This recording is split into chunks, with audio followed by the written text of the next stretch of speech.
আজকে স্বরাষ্ট্রমন্ত্রী বলেছেন, তার লাইন ধরেই আমি একটু জানতে চাই আপনার কাছে। একটি আদেশ জারি করা হয়েছে, সেই আদেশটার নাম হলো জুলাই জাতীয় সনদ বাস্তবায়ন আদেশ। এটা ম্যাসকুলিন না ফেমিনিন নাকি কমন জেন্ডার আমি জানি না। সংবিধান গৃহীত হওয়ার পর অর্ডারের জামানা শেষ, এখন কিভাবে রাষ্ট্রপতি অর্ডার জারি করলেন? আমরা এই সমস্ত আরোপিত জবরদস্তি কোনো আদেশের বলে সার্বভৌম জাতীয় সংসদের ক্ষমতা খর্ব হতে দেব না। গণভোট কি টেকে? আচ্ছা, এই বিষয়টা নিয়ে একটু প্রথম পর্বে আলাপ করলে বেশি সময় বেড়ে যায়। এখন যদি সময় বেশি নেই, আমি জাস্ট 3-4টা পয়েন্টে রেসপন্স করি। সেটা হচ্ছে যে উনি বিজ্ঞ মানুষ, রাষ্ট্র পরিচালনার সাথে যুক্ত ছিলেন, আইন সম্পর্কে ওনার বিশদ বোঝাপড়া আছে। আমি ওনার জ্ঞান, দক্ষতা সবকিছুকে অতিমাত্রায় শ্রদ্ধা জানিয়ে ওনাকে আমি বলছি ওনার পয়েন্টের জায়গা থেকে। আমি তো ধরেন একটা ডিফারেন্ট পয়েন্ট অফ ভিউ থেকে আলাপ করি, কিন্তু ওনার পয়েন্ট অফ ভিউ থেকে আমি বলি, ওনারা তো আদালত, সংবিধান, সাংবিধানিক ধারাবাহিকতা এগুলোকে অনেক ঊর্ধ্বে রাখেন। তো ওনার সাংবিধানিক ধারাবাহিকতা এবং ওনাদের আদালত, ওনারা যে রাষ্ট্র চান সেই রাষ্ট্রের আদালত এইখানে অন্তত 2বার বলছে সংসদ সার্বভৌম নয়। যেখানে সংবিধান থাকে, সংবিধান প্রথমত সার্বভৌম, তার উপরে জনগণ সার্বভৌম। গণভোট এই কারণে সংবিধানের উপরে, কারণ গণভোটের মাধ্যমে জনগণ তাদের সার্বভৌম অভিপ্রায় ব্যক্ত করেছে, এবং এই সার্বভৌম অভিপ্রায় যে জনগণ এটার মাধ্যমে ব্যক্ত করতে পারে, এটা উনি নিজেও বলেছেন। ভিডিও আছে, রেকর্ড আছে। ঐক্যমত কমিশনে উনি ওয়ান অফ দ্য স্টার ডিবেটর ছিলেন, এটা আমরা সবাই জানি। সো এইটা নিয়ে এখন ধরেন এই জেন্ডার প্রশ্ন তোলা, আমি প্রথমে ভাবছিলাম এটা বোধহয় সত্যি উনি বলেননি। আমি আসলে ভেরিফাই করিনি, আপনি প্রশ্ন করাতে বুঝলাম যে উনি সত্যই বলেছে, আমি আসলে দেখতে পারিনি। তো এইটা আসলে ঠিক উনি করেননি। গণভোটের যে ম্যান্ডেট, এই ম্যান্ডেটের উপরে অন্য কোনো কিছুই থাকতে পারে না। কারণ গণভোটের ম্যান্ডেট যদি না থাকে, আপনি খেয়াল করেন, মানে ইন্টারেস্টিং ব্যাপার, শুধু গণভোটটা অবৈধ, ইন্টারিম বৈধ, ওই জুলাই সনদ ধরেন আপনি স্বাক্ষর করা সেটা বৈধ, নির্বাচনটা বৈধ, সরকারটাও বৈধ, সবই বৈধ, শুধু গণভোটটা অবৈধ। একটু কেমন যেন না।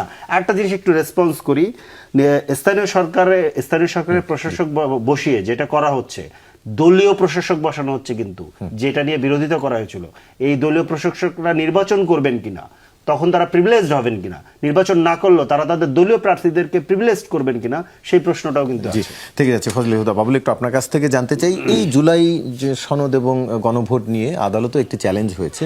বিরোধী পক্ষের অভিযোগ ছিল যে এটি বিএনপির পক্ষ থেকেই করা হয়েছে, সেটি নিয়ে তারা গণমাধ্যমে বলেছে। আজকে সালাউদ্দিন আহমেদের বক্তব্য কি সেই অভিযোগের কিছুটা মিল পাওয়া যায়? ধন্যবাদ। অভিযোগ তো হতেই পারে, এর গণতন্ত্রের একটা প্রক্রিয়া।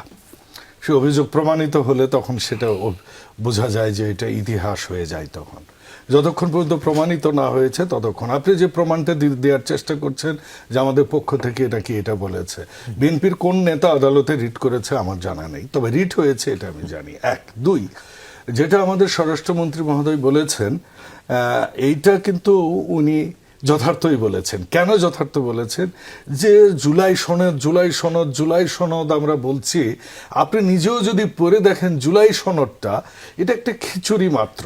কারণ লাস্টে কিন্তু একটা কলাম আছে যে নির্বাচিত সরকার যাদেরকে জনগণ তারা কিভাবে এটাকে নিবে, এটা কিন্তু একটা পয়েন্ট জুলাই সনদে আছে, যেটা আমরা স্বাক্ষর করেছি।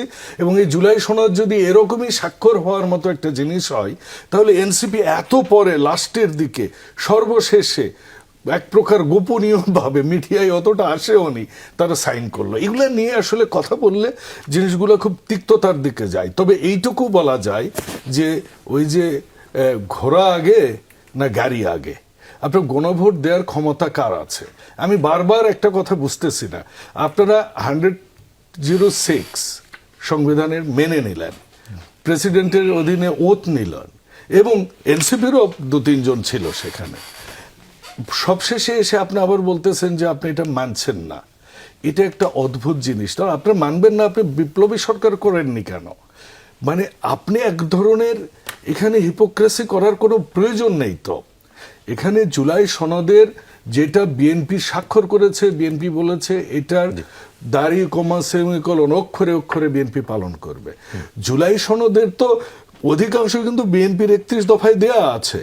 এই যে যারা সংস্কার করে আমাদেরকে গরম করে আর বলে যে বিএনপি নোট অফ ডিসেন্ট দিয়ে জুলাই সনদ চাইনি, অন্য কিছু দলও তো নোট অফ ডিসেন্ট দিয়েছিল, জামাতও দিয়েছিল, তো সবাই দিয়েছে কম বেশি, সেগুলো কিন্তু আলোচনায় আসেনি। কাজেই বিএনপিকে জনগণ ম্যান্ডেট দিয়েছে কি করতে হবে না করতে হবে। এটা অন্য কেউ কিন্তু দেয়নি। যদি বলেই থাকে যে জনগণই সিদ্ধান্ত নিবে, তো সময় লেট কম, দ্য আমি- people decide, people representatives will take the decision.